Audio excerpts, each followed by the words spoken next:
আবহমান গ্রাম বাংলার বিভিন্ন মেলার সমন্বিত রূপ নিয়ে শিল্পকলা একাডেমির মাঠে হয়ে গেল দুদিনের লোকমেলার পার্বণ উৎসব। সাংস্কৃতিক সংগঠন রঙে ভরা বঙ্গের আয়োজনে এই উৎসবে অংশ নেয় ৬টি জেলার আমন্ত্রিত ৬টি ঐতিহ্যবাহী দল।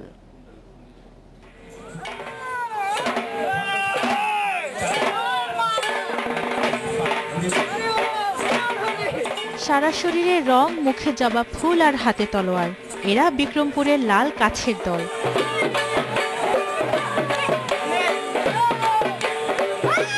এই ধরনী পুত্ররা প্রতীকী যুদ্ধ করে রোগ, শোক, ধ্বংস ও বর্বরতার বিরুদ্ধে।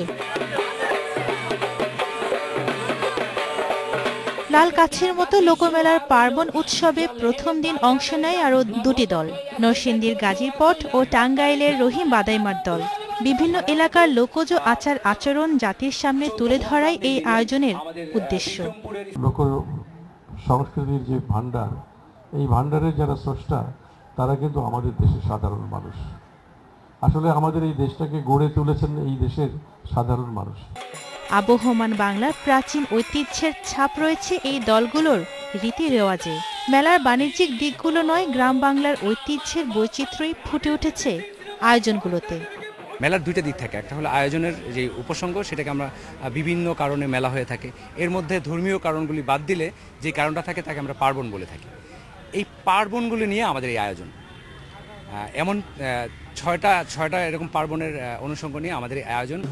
শুধু জীবন ও জীবিকার তাগিদে নয়, ভালোবাসা থেকেই গ্রামের এই সাধারণ মানুষরা তৈরি করে একটি দল।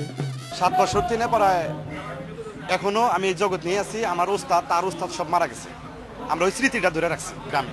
সেই আদম হওয়ার থেকে যে বাঁশের যে সৃষ্টির রহস্য, ওই রহস্য থেকেই বাঁশকে সম্মান করা, ইজ্জত করা। উৎসবের দ্বিতীয় দিন অংশ নেয় মধুপুরে পরাগ রিছিলের দল, মুন্সিগঞ্জের ভেলা ভাসানী আর দোহারের ফালান ফকিরের দল। Tabassum Marju, Independent News, Dhaka.